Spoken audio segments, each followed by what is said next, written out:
Hi Luke. What's up? Hello, we're at yeah, we're doing it now. Mm, We're at Ashton Bank, isn't it? Action. Spain. Ashton Bank, Forest, Woodland. Yeah, we know where we are. We're massively suffering from hay fever, both of us today, which Yes, we are. we just Not fun. it's not fun at all. I left my sunglasses at work. And he hasn't eaten either. No. Trust me, you don't want to be a part of You that. don't want to see me when I'm hungry. So this is it. This is like our mini video for today. Our little bowl barrow, which blinking you'll miss it if there wasn't actually a signpost.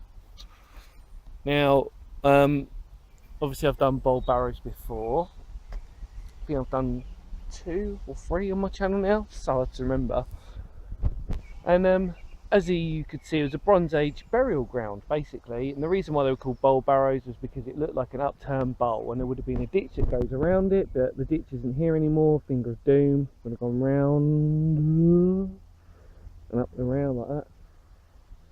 And yeah, it's hard to sort of determine the circular nature of it as well around here, but you kind of get a rough idea. Let's just walk up to it. Kind of nice little tree sort of sitting position over there. It's quite a nice little woodland, this. Yeah, anyway. There you go. If we go down, then we can look back up at it.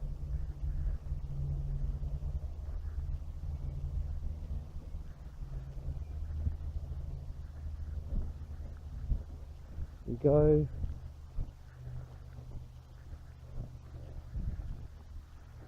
And there's Luke. Go. So it's actually bigger than you think it is when you're actually standing here, because obviously Luke is a giant. But yeah, there you go. And it would have been a place where they would have potentially buried people, put offerings or sacred urns, things like that, to basically mark out grave sites. But they reckon they could have been used as other things as well. I mean, it depends really. I think the interesting thing about all these types of burial sites, and one of the main reasons why I love this period in our history and even earlier, is because a lot of it is down to speculation. You don't really know, you know, apart from the odd fragment of skeletal remains, etc. We don't really know what it's kind of used for. So we kind of have to have a guess and just sort of say, well, we know that it was used to potentially mark where the dead were.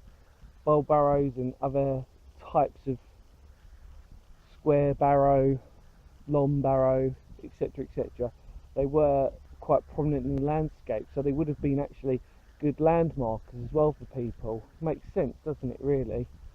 I mean, you know, imagine seeing Kit's Cotty, for example, and just sort of saying, oh, wow, you know, an early man sort of going, okay, well, that's quite interesting, so it sort of stands out quite a bit. And it's things like this that would have been testament to that.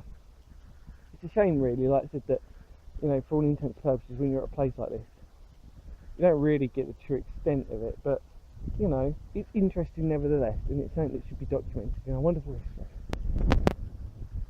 There you go. Luke's just doing the thing. But yeah, there you go. So a lovely little bowl barrow for everybody. Without its ditch, but it doesn't matter.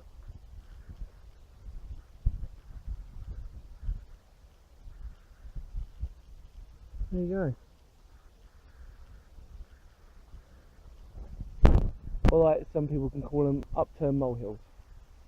Technically what they kind of look like if you didn't know the difference. Imagine that. In fact, you're walking down here, you see a little mound of earth, but you don't really think too much about it, especially this one, because obviously nature's wonderfully taken over most of it. That's it. You won't think any less, would you? Anyway, that was our Bronze Age bowl barrow for you lot. Me and Luke's got to be fed, otherwise he will kill me. And yeah, and we need to moderate our hay fever tablets just in case we OD. Alright guys, have a fantastic one. Females and women alike, everybody else that watches my channel, thank you so much. As always, see you later. Bye bye.